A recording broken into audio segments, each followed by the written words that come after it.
illallah, Muhammadur Rasulullah. Muhammad is the messenger, to Allah is our return.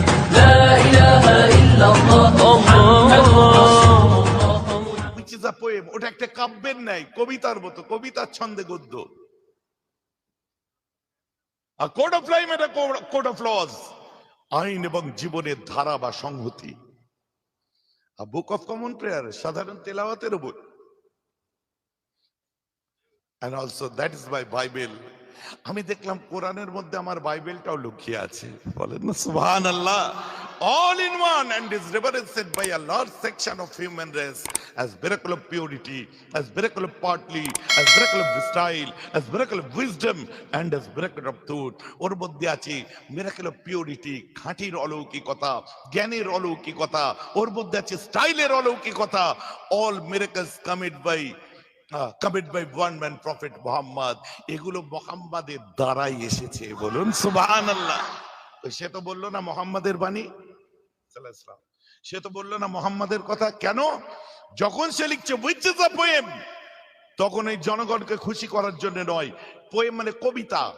যখন কবিতা, তখন কবিতার উপর রিসার্চ করছে। হ্যাঁ, কোরআন কবিতার ছন্দে। দেখুন, বলে আউযু বিরাব্বিন নাসে মালিকিন নাসে ইলাহিন নাসে মিন শাররিল ওয়াসওয়াসিল খান্নাসে আল্লাযী ইউওয়াসওয়িসু ফি সুদুরিন নাসে মিনাল জিন্নাতি ওয়ান নাসে। ছন্দ মিলছে তো? কুল আউযু বিরাব্বিল ফালাক মিন শাররি মা খালাক। কথা বুঝলেন? আমরা যখন পড়ছি কুল আউযু বিরাব্বিল ফালাক মিন শাররি মা খালাক ওয়া মিন শাররি গাসিকিন ইযা ওয়াকাব ওয়া মিন শাররি নাফাসাতি ফিল উকদ ওয়া মিন শাররি হাসিদিন ইযা হাসাদ। পড়ছি কি পড়ছি না? এটা কবিতার মতো না? Which is a poem. কোরআন একটা কবিতার ছন্দের মতো। শোনেন, এই কথা আজকের নয়, যে কোরআন যে মানুষের লেখা, এ বহু আগে চ্যালেঞ্জ হয়ে গেছে ভাবনিয়ানি। নবীজির সময়, আল্লাহ রসুলের সময়, যখন কুফাররা আল্লাহ রসুলকে সহ্য করতে পারতো না, যা পারতো তাই করতো, এক সময় কুফাররা বলতে আরম্ভ করলো, কুরাইশ কুফার থেকে বিভিন্ন কুফাররা বলতে আরম্ভ করলো কোরআন মানুষেরই লেখা। বুঝলে? তখন সাহাবায়ে কেরামরা ঠিক করলো মানুষের লেখা তো একটা চ্যালেঞ্জ হয়ে যাক। কোরআন যখন মানুষের লেখা, একটা চ্যালেঞ্জ হয়ে যাক। সঙ্গে সঙ্গে আল্লাহর কোরআনের সব থেকে ছোট সূরা, সূরাটার নাম সূরা কাউসার, সব থেকে ছোট সূরা। ওই সূরা কাউসারের দুটো আয়াত লিখে দেয়া হলো কাবা শরীফের উপরে। ইন্না আতাইনাকাল কাউসার ফাসাল্লি লিরাব্বিকা ওয়ানহার। তারপর ইন্না শানিয়াকা ওয়াল আবতার।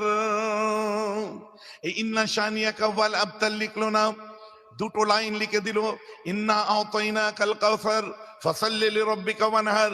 কাবা শরীফের উপরে দরজায় টাঙিয়ে দিয়ে বিশ্বকে চ্যালেঞ্জ দেওয়া হয়েছিল, আজও ইতিহাসের পাতায় জলজল করছে।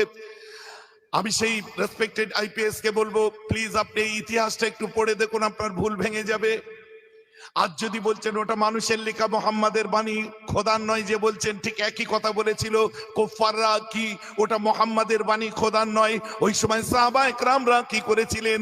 আল্লাহর কোরআনের দুটো লাইনকে নিয়ে কাবার দরওয়াজার সামনে লটকে দিয়ে চ্যালেঞ্জ দিয়েছিল সারা বিশ্বকে, সারা পৃথিবীর মধ্যে। কেমন আছে যদি কোরআনকে আল্লাহর কথা নাই বলে চ্যালেঞ্জ করতে চাও? কোরআনের সব থেকে ছোট সূরা দু লাইন লিখে দিলাম, তৃতীয় লাইনটা দুনিয়ার যদি হয় কোনো কবি মিলিয়ে দেখিয়ে দাও।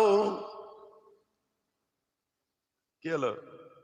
একই জিনিস সেদিন হয়েছিল তো? পড়তে হবে।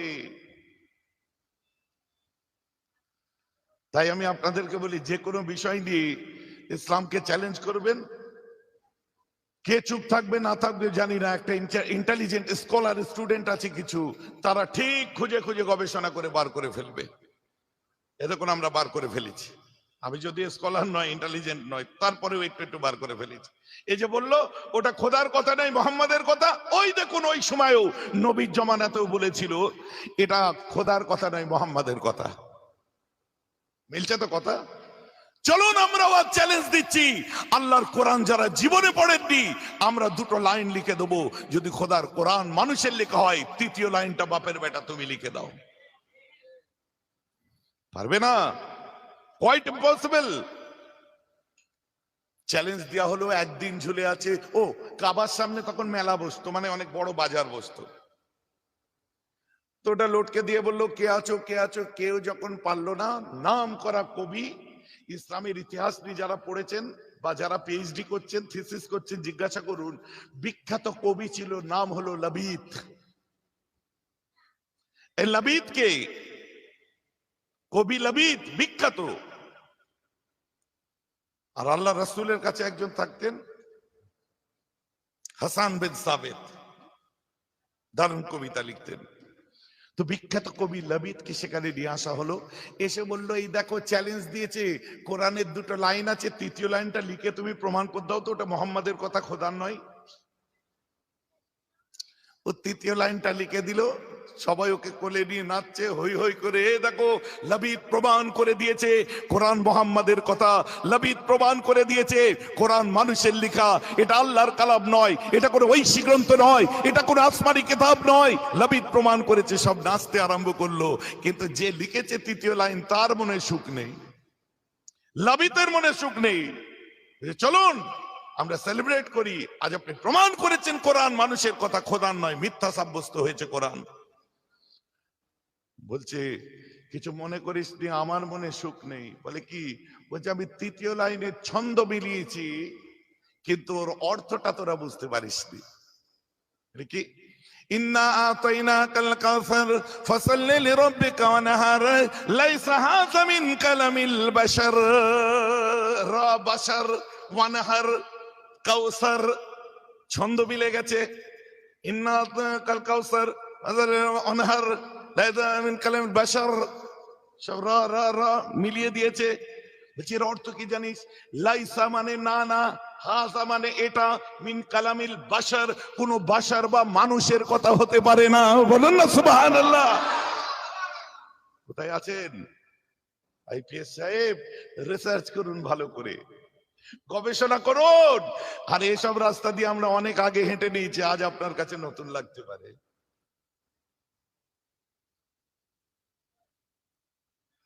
যখন আয়াতুল্লাহ আপনাকে বলে সালমান রুশদি স্যাটানিক ভার্সেস লিখেছিল, তখন আমরা এই রাস্তায় হেঁটেছি, মানে আজ থেকে প্রায় 18 বছর আগে। আপনি তো কালকে কথা বলছেন।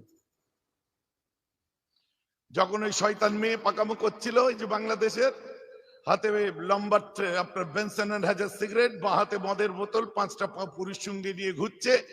আর আমাদের দেশের কিছু কিছু সাহিত্যিক বলছে ওটা নারী জাতির সম্মান। আমি বলেছিলাম, তোমার মা সস্তার হতে পারে, আমার মায়ের সম্মানও নয়, আমার মা এত সস্তা নয়। আসলে পড়াশোনা করুন। আরে মাথায় ঢুকে গেছে, মুসলিমরা পড়ে না পড়ে না পড়ে না পড়ে না, বার করে দিন, দূর করে ছুঁড়ে ফেলে দিন ওসব কথা। ওই পুঁথিগত বিদ্যা, ক্লাস 12 পাস করে, গ্রাজুয়েশন পাস করে, কমপ্লিট করে দেখাচ্ছে আমরা কত শিক্ষিত। আজকের দিনে একটা গ্রাজুয়েটের কোনো মূল্যই নেই। কত পড়াশোনা করেছেন? আপনার ইংরেজি হাতের লেখা দেখলে বোঝা যায়, আপনার প্রোনাউন্সিয়েশন দেখলে বোঝা যায়। 2কে পাস করলে হবে, নিজেকে গ্রাজুয়েট বলছেন, নিজেকে মাস্টার্স বলছেন। আমি অমুক স্কুলে চাকরি করি, ঠিক আছে, কি পড়ার? বলে আমি হিস্ট্রি পড়াই। ওদিকে হিস্ট্রি দু একটা কথা না, পয়সা দিয়ে চাকরি পেয়েছেন। কথাটা বুঝতে পারছেন তো নাকি? অনেক পড়তে হবে।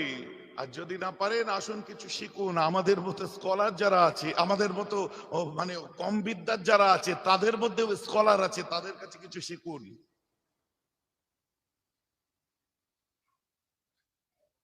মুসলিমদের মধ্যে শিক্ষা নেই, দীক্ষা নেই, বড় পিছিয়ে আছে। 19 শতাব্দী, আপনার 15 শতাব্দী থেকে নিয়ে 17 শতাব্দী শেষ, এইটুকু মাত্র, এই 150 বছর 200 বছরকে নিয়ে বিচার করছেন। হিস্ট্রি অফ ইউরোপ খুলে দেখুন, স্ট্যাটিস্টিক অফ ইউরোপ খুলে দেখুন। সমগ্র বিশ্বের তুলনায় যে ইউরোপিয়ানরা 100 বছর আগে সেই ইউরোপিয়ানদের শিক্ষাগুরু পঞ্চদশ শতাব্দীর শেষ থেকে নিয়ে সপ্তদশ শতাব্দী পর্যন্ত যারা ছিল ওরাই হলো মুসলমান। বলুন সুবহানাল্লাহ। এই সপ্তদশ শতাব্দী থেকে নিয়ে বিংশ পর্যন্ত এই 200 বছর একটু শিক্ষা কম ছিল। আজকে প্লেনের দিকে লক্ষ্য করুন, আবিষ্কার করেছে কে? খুঁজে খাঁজে দেখুন, সেইবার হবে আমাদেরই কেউ। ঘড়ি দেখুন, খুঁজে খাঁজে আবিষ্কার করলো কে? দেখবেন আমাদেরই কেউ। মার্কনি ট্রানজিস্টার আবিষ্কার করেছে, কিন্তু খনি দিয়েছে কে? আমার আল্লাহ। যেখানেই দেখবেন খুঁজে খাঁজে যান, আমাদেরই পাবেন, অন্য কাউকে পাবেন না। রাসায়ন বিদ্যা, আরে ওমর খাইয়ামের কথা ভুলে যাবেন, আল ফারাবির কথা ভুলে যাবেন, আল বেরুনির কথা ভুলে যাবেন, ইবনে বাতুতার কথা ভুলে যাবেন। কোথায় আছেন? কোথায় সায়েন্টিস্ট? কোথায় গবেষক? কোথায় বিজ্ঞান পণ্ডিত? আপনি 200 বছরকে নিয়ে বিচার করতে পারেন না। বিচার করতে গেলে সামগ্রিকভাবে বিচার করুন।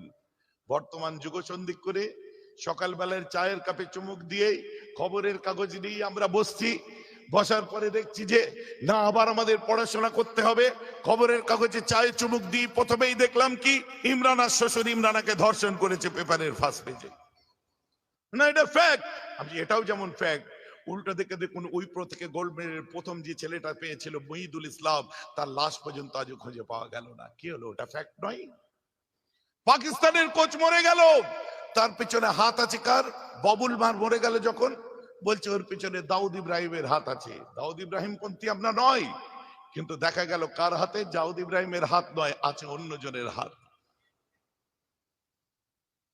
কথাটা বুঝতে পারছেন? ইরাকের বুকে মহিলারা বোরকা ছুঁড়ে ফেলে দিচ্ছে, তুলে দিলেন পেপারের ফার্স্ট পেজে। কিন্তু মালালা ইউসুফ জায়ের কথা লিখতে গেলে আপনার হাত কাঁপে। সে যে বোরকা পরে নোবেল পুরস্কার এবং ওয়ার্ল্ডের সর্বোচ্চ পুরস্কার দিল, সেটা লিখতে পারলেন না। এই পার্শিয়ালিটি, এই রেসিজম, এই রেসিস্ট মানসিকতা, এই বর্ণ বৈষম্য যেখানে কাজ করবে, আপনি সমাজে যতই এগিয়ে যান, ঠোঁটে ঘি লাগিয়ে ঘুরলে হবে? 250 খাসির গোশ 5 জন,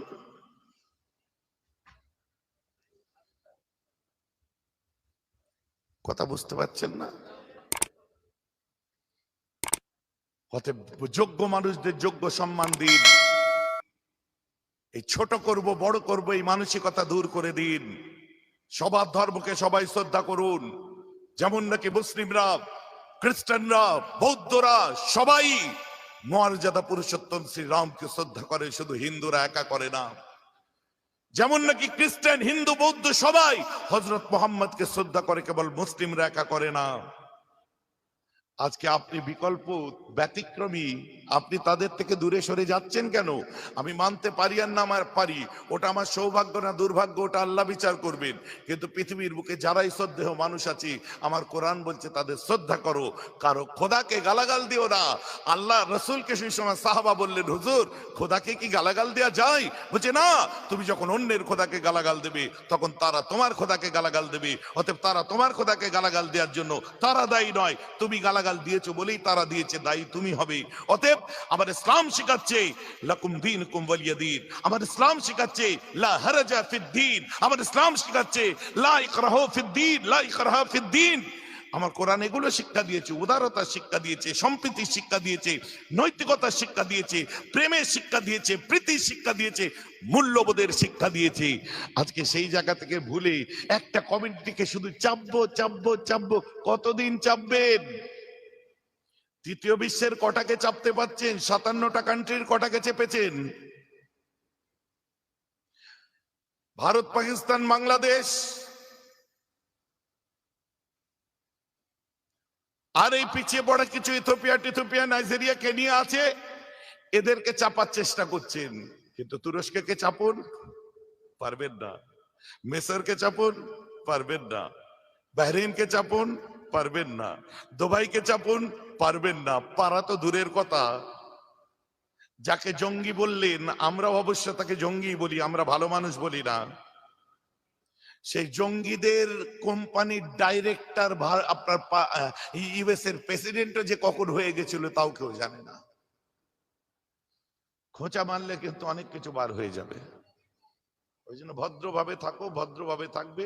কিন্তু যদি বইয়ের দোহাই দাও, মাথায় রাখবে বই কিন্তু মুসলিমদের মধ্যেও কেউ পড়াশোনা করে, অনেকে না করলেও কেউ কেউ তো পড়ে। কথাটা আমার বুঝতে পারছেন আপনারা? তবে ইসলাম তো অনেক উদার। মিস্টার ব্রাসওয়াকার স্পিচের কথা অনুযায়ী, which is a poem, a code of life and a code of laws, a book of common prayer, and that is my Bible. কেন তিনি বলেছিলেন যে সত্যি কবিতার ছন্দ লাবিদ যখন লিখলো লাইসা হাযা মিন কালামিল বাশার, ওরে বাবারে এর মধ্যে কত রহস্য, এটা কোনো মানুষের কথা নয়। যখন লিখলো কি রহস্য আছে, যে কোরআনের তৃতীয় লাইনটা লিখবে কোন ইমোশনে আল্লাহ কোরআন নাজেল করেছে সেটাই তো ধরতে পারবে না। আল্লাহ কেন শানে নজর বুঝতেই পারবে না। এটা তো কোনো গদ্য নয় যে এক সময় আমরা যাইতে আরম্ভ করিলাম ফুরফুরা শরীফ হইতে, তদানীন্তন কালে ধনধন্যে পুষ্প ভরা চতুর্দিকে সবুজ ঘেরা। আমরা চলিতে চলিতে যখন আইয়ার কাছে আসিয়া যাই, ওই সময় পথিধারে দেখিতে পাই সিগালরা হুক্কা হুয়া করে। তারপরে পথে চলতে আরম্ভ করি, সামনেই বাজার পাই। বাজারটাকে আমরা সবাই জানি, হয় মন্ডলিকা পাবো, সোজা এলে লক্ষণপুর পাবো। কিন্তু কোরআন পাকের যদি আর্ধেকে ছেড়ে দেয়, কোন বাজার পাবে তুমি? আমার কি বুঝতে পারছেন আপনার? তখন আপনি কোন বাজার পাবেন? এ তো হাসির ব্যাপার। আমার রাসূলের যখন সন্তানগুলো একটা একটা করে ইন্তেকাল করেছিলেন, দুনিয়া থেকে বিদায় নিলেন, ইব্রাহিম চলে গেলেন, তাহির চলে গেলেন, তাইয়্যিব চলে গেলেন, আমার রাসূল ঝরঝর করে কাঁদতে আরম্ভ করে দেয়। আমার রাসূলের কলিজা ফেটে যাচ্ছে, সন্তান চলে গেছে।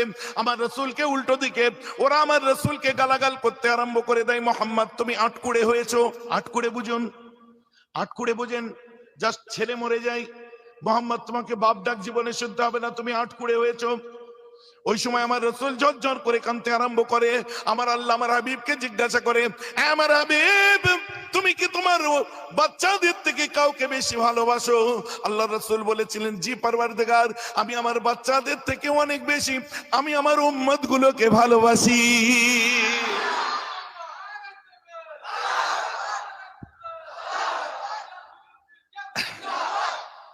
আমি আমার উম্মত গুলোকে ভালোবাসি। বুঝে? আচ্ছা হাবিব, ইন্না আতাইনাকাল কাউসার, আপনারাও জানেন না এর পিছনে কি লুকিয়ে আছে। নবীজি যখন উম্মতদের কথা বললেন, দেখলো নবীর ছেলে চলে গেছে, ওকে সান্ত্বনা দেওয়ার মতো একটা বিষয় আছে, ওর উম্মতদের জন্য বলি আমার নবী ঠান্ডা হয়ে যাবে। ঠিক আছে? এখানে সেন্স কাজ করছে কার? আল্লাহর। আল্লাহ রাসূলের কাছে যখন ওহী আসলো, জিবরাইল আলাইহিস সালাতু আসসালাম আল্লাহ রাসূলের কাছে আসলেন। আসার পরে আমার রাসূল বলছে, তুমি কে? বলছে আমি জিবরাইল। বলছে আমি তোমায় পুরো দেখবো, তুমি এত সুন্দর দেখতে কেন? অরিজিনাল রূপ যখন জিবরাইল আলাইহিস সালামের দেখলেন, আমার নবী দুবার দেখেছিলেন জিবরাইলকে।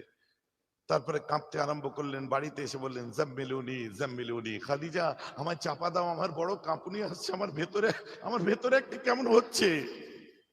নবীজি যখন কোরআন আসতো, কোরআনের পাওয়ার পেশান নিতে আমার রাসূল হিমশিম খেয়ে যেতেন। আর এই কোরআন আল্লাহ রাসূল ইন্তেকাল করলেন হুজ্জাতুল বেদার ৮১ দিন পরে। ইতিহাস লোড করুন, হুজ্জাতুল বেদা বিদায় হজের ৮১ দিন পরে আমার রাসূল ইন্তেকাল করলেন। আর এই ৮১ দিনে আমার রাসূল কোনো যুদ্ধ বিগ্রহ করেননি, অন্য কোনো কাজ করেননি। ওই সময় কেবলমাত্র আমার রাসূল আল্লাহর কোরআনটাকে নিয়ে রিসার্চ করেছিলেন। ৫০ জন কাতেব ছিল, যে ওহী আসলে তারা লিখে রাখতো। ওদের কাছ থেকে কোরআনের বিভিন্ন অংশগুলো এক জায়গায় করলো, কোন সূরাটা আগে কোন সূরাটা পরে নবী সাজালেন। কবে?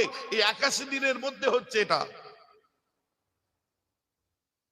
তারপর জিবরাইলকে এসে প্রুফ দেখালেন, জিবরাইল একবার প্রুফটা দেখো, আল্লাহকে বলো। সেটা কি? আমার নবী পুরো কোরআনটা মুখস্থ শোনালেন। বলুন না সুবহানাল্লাহ। তারপর জিবরাইলকে বললো, তুমি একবার শোনাও, রিভাইজ দি। জিবরাইল শোনালেন, নবীজি আঙুল বুলিয়ে বুলিয়ে দেখলেন, জিবরাইলও মুখস্থ শোনালেন।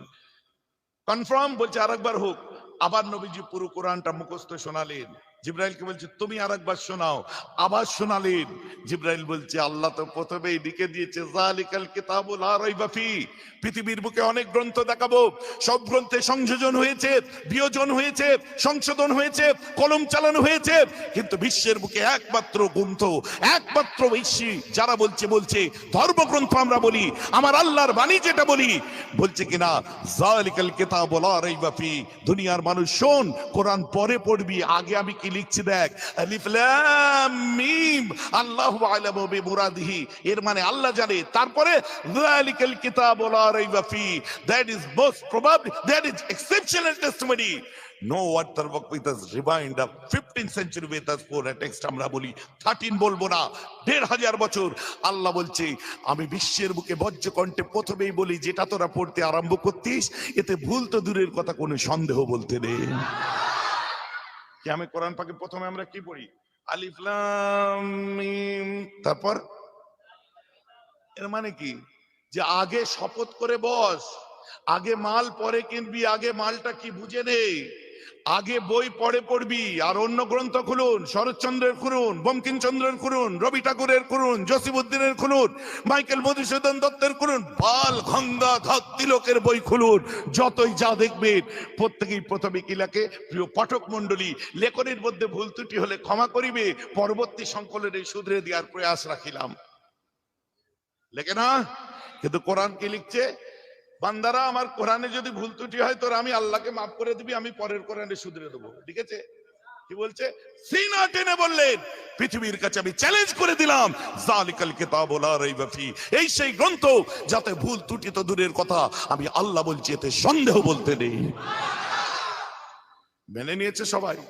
ইরান সোসাইটি মেনেছে, উইলিয়াম মোর মেনেছে, ডেভেনপোর্ট মেনেছে, ফিলিপ হিট্টি মেনেছে, ওয়াশিংটন আরভিং মেনেছে, লা মার্টিন মেনেছে, ডি রোজারিও মেনেছে, মরিস বুকায়ো মেনেছে, মাইকেল এইচেট মেনেছে, স্যার উইলিয়াম মোর মেনেছে। পৃথিবীর বড় বড় বিদ্বান যারা এক বাক্যে মেনেছে, হ্যাঁ কোরআনে কোনো ভুল বলতে নাই। বলুন সুবহানাল্লাহ।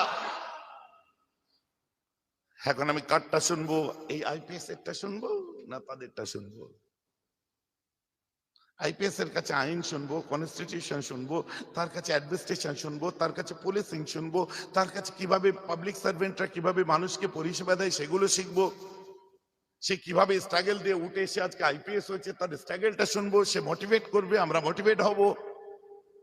এতদূর ঠিক আছে, কিন্তু বাংলায় একটা কথা বলে, যতদূর হাত যায় ততদূরই চুলকাও।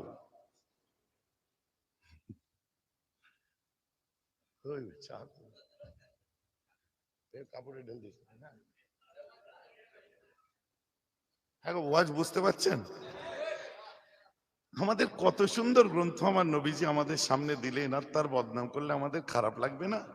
কিন্তু আমি যেভাবে আপনার এটাকে কাটলাম, আমার কথাকে কাটতে গেলে আবার আপনাকে কিন্তু পুস্তক বই দিয়েই কাটতে হবে। কথা বুঝতে পারছেন না? গাজওয়ারি করে কাটলে হবে না। আইপিএস বলেছে, ভৈরব ভাই বলছে ওনাকে অ্যারেস্ট করে নেবে। অ্যারেস্ট করা তো আমার ভারতের সংবিধানের মধ্যে আছে। আর আমি যদি ফ্রিডম ফাইটারের ঘরের ছেলে হয়ে থাকি, স্বাধীনতা সংগ্রামীর বাড়ির যদি ছেলে হয়ে থাকি, অ্যারেস্ট করাটাকে তো আমার কাছে আমি মনে করব আমার গিফট, তোহফা, নজরানা, হাদিয়া, যে আমি আমার দেশে সত্য কথা বলার জন্য অপশাসনের হাতে গ্রেফতার হয়েছি। ওটা আমার জন্য গৌরব। তখন আমাকে মানতো 500 মানুষ, 200 শ্রদ্ধা করতো, তখন 500 জন শ্রদ্ধা করবে, তোর তো আমার লাভ। কথাটা বুঝতে পারছেন না? কিন্তু সত্য কথা তো বলতে হবে। সে আপনি যেই হন,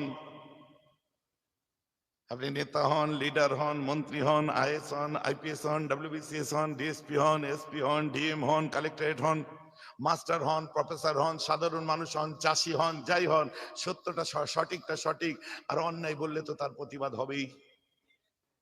আর এই প্রতিবাদ করা তো গণতান্ত্রিক অধিকার, কেন করব না?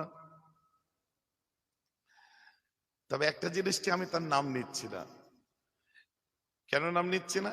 এই জন্যেই, হঠাৎ করে ঈদের দিনে একটা ছেলে ওই বেনারস টেনারস থেকে পড়ে এসেছে, আসার পর আল্লাহু আকবার, আল্লাহু আকবার আজান দিয়ে দিয়েছে। বুড়োরা বলছে, ছেলেরা বলছে, ঈদের দিনে আজান দিল, কি ব্যাপার রে? শোনো, এখানে বড় হুজুর হয়ে এসছে, ঈদের দিনে আজান দিলে কি করতে? হ্যাঁ, ঈদের দিন আজান দেয়? বলছে দলিল আছে। আমি কোথা থেকে পড়েছি জানেন? কোরআন সুন্নাহর মার্কাজ বেনারস থেকে পড়ে এসেছি। লাগেনি, বেনারস থেকে বিদেশি পড়া হতেও পারে। তার মধ্যে ইমাম সাহেব হুজুর এসে বলছে, আপনার কাছে কোনো দলিল আছে?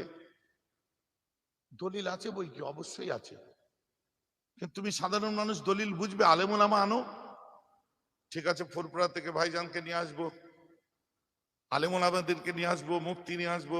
বলছে এখানে হবে না, বড় মাঠে হবে, সবাই যেন থাকে, ওই ঈদের দিনই ফয়সালা হবে।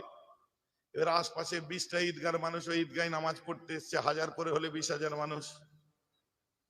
ঠিক আছে, নামাজ হয়ে যাওয়ার পরে বলছে লাও তুমি তোমার দলিল দাও, দুধকে দুধ পানিকে পানি হয়ে যাবে। বলছে কোনো ব্যাপার নয়, আগে বলছে আগে তুমি আজান দিয়েছো, তুমি তার দলিল দাও। এ উঠে সোজা বলছে আসসালামু আলাইকুম, আমার নাম মেহরাব সিদ্দিকী, আমার আব্বার নাম এই, আমার বাড়ি এখানে, আমার ফোন নাম্বারটা নোট করে নিন। সব করে নিল। নেওয়ার পরে বলছে আল্লাহর কসম বলছে আমার ভুল হয়ে গেছে, কোনো দলিল নেই।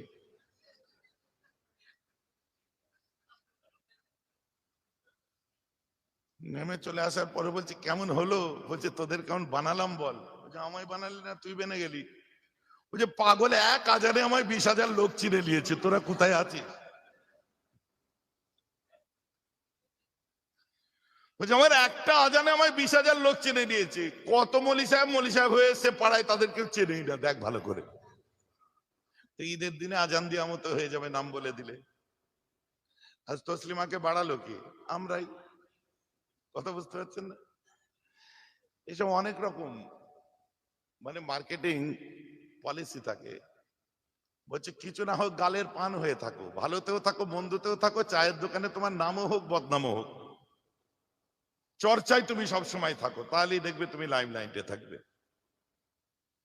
আমার কাছে বহু মানুষ গেছে, আর কি ব্যাপার আপনি? বলছে ভাইজান আমি আপনার এত বদনাম শুনেছি কোনো কোনো জায়গায়, তো মনে হলো একবার যে দেখে এসি। আমি বললাম ভাই আমার তো লাভই হলো। আর সে যে সেই গেছে আজও পর্যন্ত আমার কাছ থেকে আর লড়ে না। প্রকৃত জ্ঞান, প্রকৃত আলোটাকে আমি তার মধ্যে পৌঁছাতে পেরেছি, প্রকৃত ইসলামটাকে আমি পৌঁছাতে পেরেছি। আমি তো হিংসুক নই, আমি তো প্রেমিক, ভালোবাসা দিতে পছন্দ করি।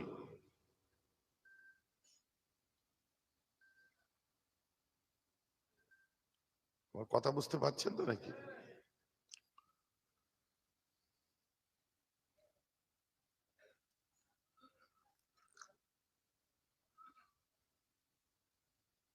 খেয়াওনি, আমি খাবো, আমি তো লিচে খেয়ে নেবে, রাখলে জামাই পড়ে যাবে ফের।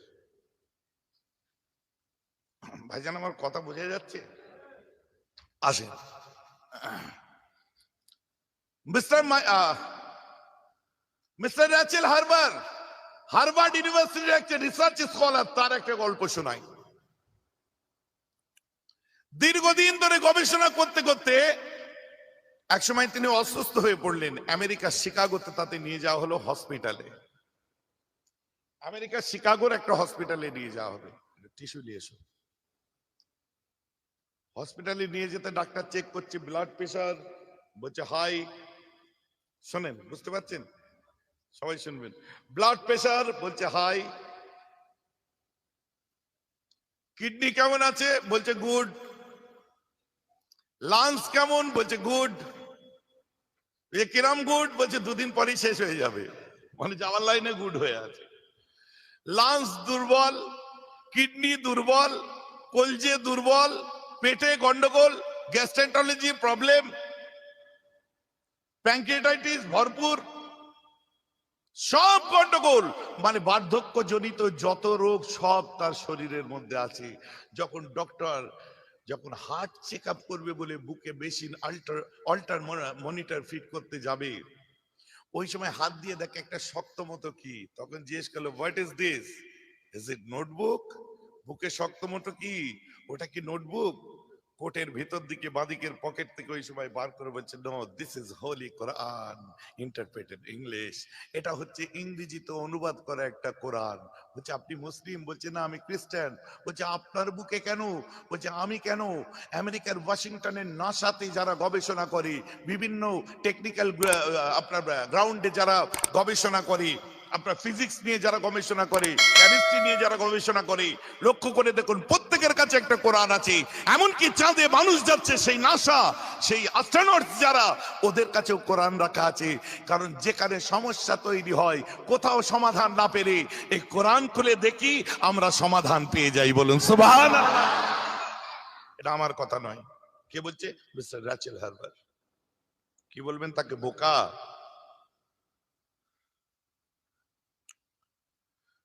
কিরকম সমাধান পাওয়া যায়?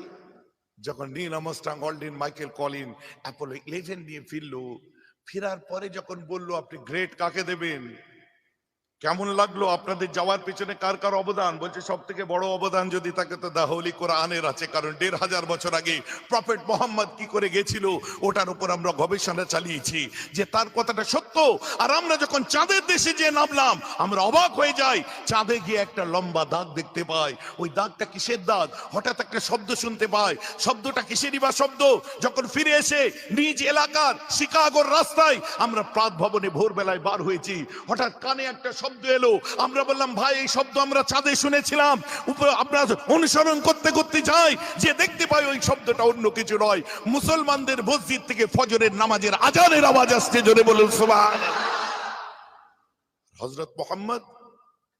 আর আমরা একটা দাগ দেখতে পাই, ওই দাগটাকে দেখে আমরা গবেষণা করি, কোনোভাবে দেখতে পেলাম না, সমান্তরাল ভাবে একটা এদিক থেকে ওদিক পর্যন্ত একটা দাগ চলে যাচ্ছে।